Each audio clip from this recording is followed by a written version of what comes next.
one of the harder things, I think, for someone who doesn't work with design day to day is understanding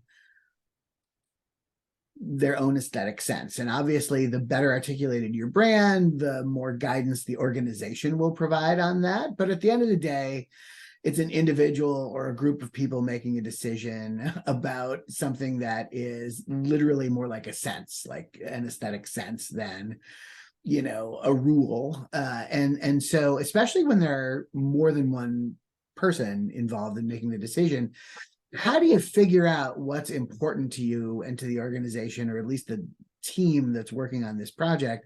How do you figure out what's important aesthetically? hmm So, good question.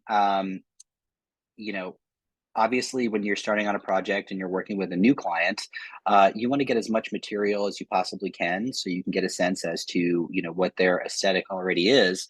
But if it's something that might not be necessarily fully thought out or worked out, or it might be a new initiative at an organization and they don't really know what those visuals are going to look like, that's when some initial thoughts like mood boards come into play. You kind of sense as to aesthetically what might you know tell the right picture.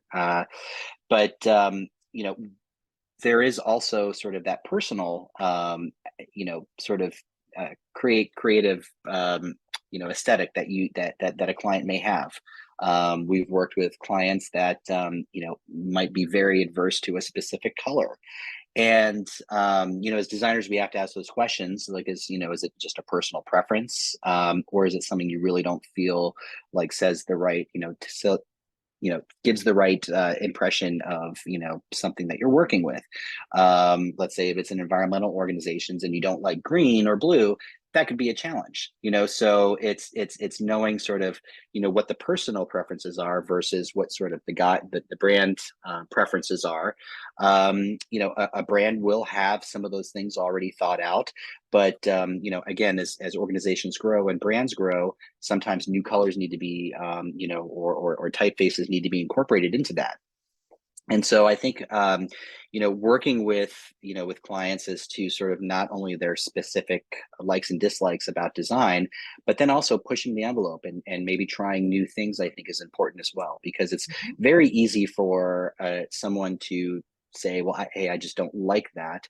But it's harder to sort of explain why, because if you understand the why, then you can figure out how to get to something that they do like, and you can pinpoint what they might not like about a specific design, and then learn from that, provide Yeah, some solutions and then work through that, and then hopefully not repeat that on the next project.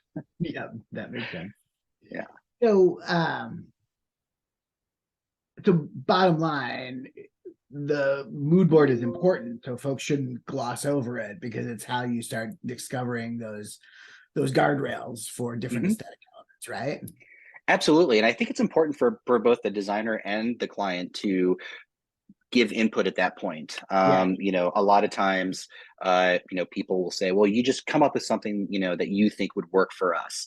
And while that's obviously great, I love those opportunities to be able to sort of really put my stamp and my sort of design aesthetic on something. Um, it's important for our clients to share things as well. And the more they can share with us, the more we can sort of match that with, what we think visually works as well. So absolutely.